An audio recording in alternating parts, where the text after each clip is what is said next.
भक्ति और अनभक्ति में इतनी सी लाइन का फर्क होता है। Hello guys, welcome back to my blog. कैसे हो आप सब लोग?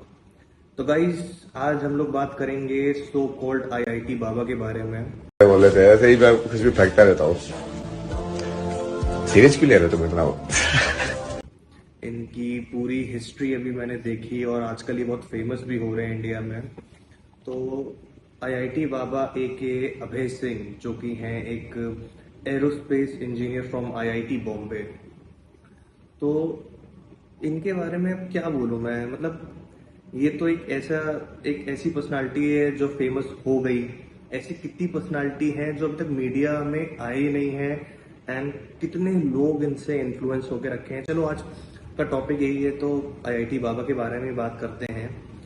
तो he is originally from Haryana and 18 की उम्र में ही cracked IIT Bombay and he become an aerospace engineer. अब सबसे पहली बात तो ये है कि ये इंजीनियर से बाबा कैसे बने। तो अकॉर्डिंग टू हिम ओनली, ये जो है इनके घर में डोमेस्टिक वायलेंस इनके फादर करते थे। His father used to beat his mother. आपके साथ डोमेस्टिक वायलेंस हुआ था बचपन में? मेरे साथ नहीं ना, जैसे मम्मी पापा आपस में ना। अच्छा, तो ऐसे बच्चों के माँ बाप आपस में झगड़ा करते थे तो उसका असर हो गया। तो माँ बाप झगड़ा करते थे, आप पे इतना ज़्यादा असर हो गया कि आप ट्रॉमा में चले गए। हाँ, मतलब वो एक वजह हुई और फिर जैसे वो चीज़ इकट्ठी होती गई। तो अकॉर्डिंग टू हिम, इतना डोमेस्टिक वायलेंस देख के he went on a different path, बाबा बन गए। इसके पीछे क्या लॉजिक है? कोई लॉजिक है? आप लोग बताना मुझको। कोई मतलब कि अगर घर में डोमेस्टिक वायलेंस हो रहा है तो आप बाबा बन जाओगे? आजकल एक्चुअली ये प्रोफेशन हो गया है कि जल्दी जल्दी फेमस होने के लिए तो आप बाबा बन जाओ। अगर आपको जल्दी जल्दी फेमस होना है तो आप बाबा बन जाओ। ये एक्चुअली में एक ट्रेंड काफी सालों से चल रहा है। सबसे पहले कंट्रोवर्सी जो इसकी हुई थी वो ये हुई थी कि इन्होंने विराट कोहली या इंडियन क्रिकेट टीम के लिए ये बोल दिया था कि पाकिस्तान से मैच हार जाएंगे। पहले से बोल रहा हूँ, हाँ। इस बार इंडिया नहीं जीतेगी। मैं तो अब उनको, विराट कोहली को, सबको बोल दो कि अपने जेडीचे का जोर लगा के यार जीत के दिखा दो तुम। अब जाओ, हाँ। मैंने मना कर दिया, नहीं जीतेगी तो नहीं जीतेगी। अब इररेलेवेंट, मतलब क्या जरूरत थी इस कमेंट की? आप अलग फील्ड के हो, cricket is different field, no need guys. मतलब क्यों जरूरत थी इसकी? लेकिन एक कंट्रोवर्शियल कमेंट देख के फेमस होना था तो फेमस हो गए, एंड फॉर्चुनेटली इंडिया ये मैच जीत गई। अगर इंडिया ये गलती से भी मैच हार जाती तो believe me guys, millions of followers हो जाते इनके। मतलब वो कहते नहीं है, भक्ति और अनभक्ति में इतनी सी लाइन का फर्क होता है। तो कितने फॉलोअर्स हो जाते कि अरे बाबा ने प्रोटेक्ट किया था ना, विराट कोहली चला, विराट कोहली तो स्कोर्ड 100 ऑल्सो। तो ये कमेंट पास करने की जरूरत ही नहीं थी। आप अलग फील्ड के हो, आप बाबा बन गए हो, क्रिकेट कहाँ, ये तो एंटरटेनमेंट हो गया ना। तो जो जितने बाबा लोग होते हैं सब एंटरटेनमेंट से तो दूर रहते हैं। तो व्हाई दिस कमेंट? ये थी इनकी पहली कंट्रोवर्सी। तो इनकी जो सेकंड कंट्रोवर्सी थी ये थी कि इन्होंने ये बोला कि लोग कहते हैं माँ बाप भगवान से बड़े होते हैं, बट ऐसा नहीं है। इनका कहना ये है कि भगवान नहीं तो माँ बाप को ही बनाया तो भगवान ही सबसे बड़े। अब किसी ने अगर महाभारत देखी हो तो श्री कृष्ण ने यही चीज बोली थी कि माँ का दर्जा भगवान से भी ऊपर होता है। तो आप यहाँ किसको गलत साबित करना चाह रहे हो? भगवान को या सोसाइटी को? किसको गलत साबित करना चाह रहे हो? What's the point? तीसरी कंट्रोवर्सी ये हुई थी कि he found guilty smoking pot या मैरिजुआना या गांजा कह लो। तो एंड ही सेड कि ये तो भोले बाबा का प्रसाद है। तो अब ये तो तीन कंट्रोवर्सीज तो हो गई। अब मेन मुद्दा ये है कि इतना मीडिया ने भी क्यों इसको हाईलाइट किया? सबसे बड़ी गलती मीडिया की है, जो मुझे लगता है कि ठीक है, महाकुंभ में ये मिले आपको, इससे पहले तो इनका कोई नामो निशान नहीं था। नो वन नोस कि कौन अभय सिंह, कौन एरोस्पेस इंजीनियर, कौन आईआईटी बाबा, नहीं, कुछ नहीं।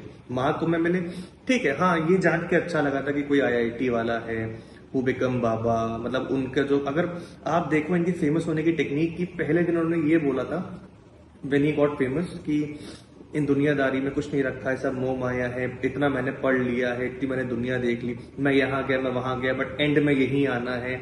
चलो ठीक है, अच्छा मैसेज था सोसाइटी के लिए कि भगवान में भक्ति रखो, सब कुछ रखो, ठीक, इसको। लेकिन अगर इनका ग्राफ देखो फेमस होने का, अच्छे नोट पे फेमस हुए, फिर विराट कोहली की कंट्रोवर्सी पे आ गए, मैरिजुआना पे आ गए, फिर माँ बाप की कंट्रोवर्सी पे आ गए। What's the point? क्या था ये थी रियलिटी। सबसे पहली चीज जो मैंने वीडियो के स्टार्टिंग में बोली थी कि अगर ये बाबा बने अपने पेरेंट्स की वजह से कि इनके फादर ही टू बीट हिज मदर, तो ये इनको अब रियलाइज हुआ। बचपन से क्या कर रहे थे? मतलब यू क्रैक्ड आईआईटी, आपने स्कूलिंग करी, ग्रेजुएशन करी, आपने नौकरी भी करी, उसके बाद आपको रियलाइज हो रहा है कि अब मुझे बाबा बन जाना चाहिए क्योंकि मैं डोमेस्टिक वायलेंस से अपने घर में बहुत परेशान हो चुका हूं। ये कोई रीजन नहीं है। अगर आप जेन्युइनली ऐसे तो बाबा बहुत आपको मिल जाएंगे सड़क पे, इंडिया में बहुत सड़क पे मिल जाएंगे, लेकिन जो एक्चुअली में जो जिन्हें हम कह सकते हैं अबूरी, या जिन्होंने एक्चुअली बहुत तपस्या करी है, वो कभी ऐसे फेमस नहीं होते। इनफैक्ट वो फेमस ही नहीं होते हैं। उनको आप कहीं मिलोगे नहीं, या वो मीडिया के सामने नहीं आएंगे कि हाँ मैं मीडिया के सामने आ जाता हूं, मैं तो बड़ा बाबा हूं। नहीं, ऐसा कुछ नहीं होता है गाइस, ऐसा कुछ भी नहीं होता है। जो एक्चुअली में वर्शिप करते हैं भगवान की, मतलब उस लेवल की जो जिससे हम लोग नहीं कर सकते, वो आपको कभी दिखाई भी नहीं देंगे। वो आपको ऐसे ही ओकेजन्स पे दिखाएंगे, महाकुंभ या उज्जैन में कोई फेस्टिवल होता है तो तब वो दिख जाएंगे आपको। ये सब लोग फ्रॉड हैं, और ऐसे ही फ्रॉड पहले आसाराम थे, राम रहीम थे, कितने हैं यार, और कितने तो पकड़ में नहीं आए हैं। ये तो वो हैं जो इतना हाईलाइट हो गए, इतने फेमस हो गए। ये राम रहीम, अच्छा आसाराम के बारे में आज से 10 साल पहले क्या बोला जाता था? मैसेंजर ऑफ गॉड की। इनकी तो इतनी, मैंने खुद देखा है, इनफैक्ट मेरे घर के कुछ लोग इनको फॉलो करते थे। क्या इवेंचुअली क्या निकला, आउटकम क्या निकला? He was a rapist. तो अब ये अपने आप को इतना सुपीरियर दिखाने लग गए हैं, जो अभय सिंह है एके आईआईटी बाबा, कि मैं ही कल की अवतार हूं। तुम कैसे कल के अवतार हो सकते हो यार? हैं अभी तो कलयुग खत्म भी नहीं हुआ है, ना चरम सीमा में पहुंचा है, कैसे हो सकते हो तुम? और तुम खुद ही बोल रहे हो कि तुम कल की अवतार हो। एक्चुअली जो मुझे लगता है, he has a mental disorder, he is in depression, he is a frustrated guy who needs medical help. And India में भी जो, अगर चलो मैं आपको एक चीज बताता हूं कि अगर आपको तुरंत सोल्यूशन चाहिए, जैसे अगर आपकी जॉब नहीं लग रही है या आपकी तबीयत बहुत ज्यादा खराब है, तो अगर आपको इंस्टेंट सोल्यूशन चाहिए तो आप बाबा के पास चले जाओ। बाबा आपकी नौकरी नहीं लगवा के देगा। कैसे लगवा के देगा? वो रेज्यूमेज आपका क्या लेके जाएगा हर एक कंपनी के पोर्टल पे? नहीं। Actual guidance should be given कि आप कोई कोर्स कर लो या कंपनी के पोर्टल्स पे अप्लाई करो, या ऐसी कोई सोल्यूशन देगा। तबीयत खराब है तो go for a medical help. बाबा कैसे सही करेगा यार? और अगर इसका पैटर्न देखो आईआईटी बाबा का, कि कुछ ना कुछ कंट्रोवर्शियल स्टेटमेंट दिए जा रहा है ताकि ये लाइमलाइट में रहे, मीडिया में रहे। अगर आप भी इंस्टाग्राम, फेसबुक या मतलब कोई भी सोशल मीडिया आप यूज करते हो, तो आपको ये फीड में जरूर दिखेगा, हर दूसरे दिन दिखेगा, कोई भी रीजन हो दिखेगा जरूर। तो यही वो चाहता ही था कि वो फेमस हो जाए, और अच्छे से फेमस हो गया तो खुद का आश्रम बनवा देगा, लोग वहां जाएंगे, डोनेशंस देंगे, कुछ टाइम बाद BMW खरीद लेगा, उसके टाइम बाद रोल्स रॉयस खरीद लेगा। तो actually we are fooling ourselves only. हम खुद ही गधे हैं, हम खुद ही पागल बना रहे हैं अपने आप को। एंड वो तो अपना काम कर रहा है because he is a fraud. अगर जेन्युइनली किसी को फॉलो करना है तो महाराज प्रेमचंद जी को फॉलो करो।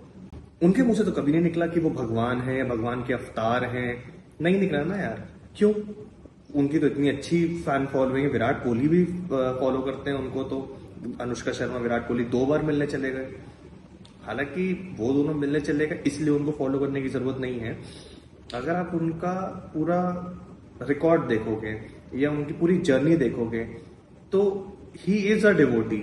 उनके मुंह से हमेशा राधा राधा राधा ही निकलता रहता है। तो ऐसे लोग को फॉलो करने की जरूरत है कि ये जो आईआईटी बाबा हैं इनको फॉलो करने की जरूरत है, कि जो अपने आप को ही कल के अवतार बता रहे हैं। तो गाइस वेक अप। ये कितनी बार आप लोग को प्रूफ देना पड़ेगा, ये समझाना पड़ेगा कि ऐसे बाबा बहुत पैदा होते हैं, बहुत चले जाते हैं, कुछ फेमस भी हो जाते हैं, कुछ अमेरिका भाग जाते हैं, but they are not genuine. या तो किसी जेन्युइन को फॉलो करो, but I am sorry to say he is a total fraud and he needs a medical attention. क्योंकि जो जेन्युइन होते हैं वो कोई कंट्रोवर्शियल स्टेटमेंट नहीं देते हैं, वो मीडिया में मीडिया में आना पसंद भी नहीं करते हैं गाइस। उनको ये सब डिस्ट्रैक्शन लगता है, अट्रैक्शन नहीं लगता है। उनके लिए ये सब पाप तो नहीं बोलूंगा, मगर उनके लिए ये सब एक दिखावा ही है। प्लस मुझे तो ये लगता है कि आप अगर IITian हो और आप फिर से बाबा बन गए तो आपने एक IIT की सीट खराब करी है। बहुत लिमिटेड सीट होती हैं। अगर आपको बाबा ही बनना था, आपको फेमस होना तो किसी और तरीके से हो जाता है यार। एक IIT की सीट भी खराब कर दी आपने। And guys I am requesting you कि स्टॉप फॉलोइंग हिज वीडियोस, या ये कोई भी कंट्रोवर्सी कर रहा है तो उसको ज्यादा भाव देने की जरूरत ही नहीं। क्योंकि if you guys will react, वही तो उसको चाहिए कि आप रिएक्ट करो, वो और फेमस होता जाए, ऐसे ही बड़ा बनेगा वो। तो हमें बड़ा उसको बनाना ही नहीं है। Instead you can go to a real person who actually believes in god और who actually gives you the right direction, जो आपको सही बातें बताएं, जो एक्चुअली आपको सही गाइडेंस दें। मैं तो एक सजेशन दे सकता हूं, मैं महाराज प्रेमचंद जी को फॉलो करता हूं, तो अब मैं ये भी नहीं कह रहा हूं कि मैं फॉलो करता हूं या विराट कोहली अनुष्का शर्मा फॉलो करते तो आप फॉलो करो, नहीं। उनकी एक तो उनके आप पास जाओ, उनके सेमिनार्स होते हैं, आप उनकी बातें सुनो। अगर आपको अच्छा लगता तो आप सुनो, ये आपकी चॉइस है। मतलब आप किसी और को मानते हो तो आप किसी और के पास जाओ, मगर ऐसे लोगों को तो बिल्कुल फेमस करने की जरूरत ही नहीं है। बगल में खड़ा हो तो भी निग्लेक्ट करके चले जाओ कि हम जानते ही नहीं तुमको। आई होप गाइस कि आप लोग रियलिटी को समझोगे एंड ऐसे बाबाओं से दूर रहोगे एंड ऐसे बाबाओं को ज्यादा फेमस होने भी नहीं दोगे आप लोग। तो like and subscribe guys, and अगर आपको ये वीडियो अच्छी लगी तो do comment guys. Bye bye, मिलते हैं नेक्स्ट ब्लॉग में। जय श्री राम।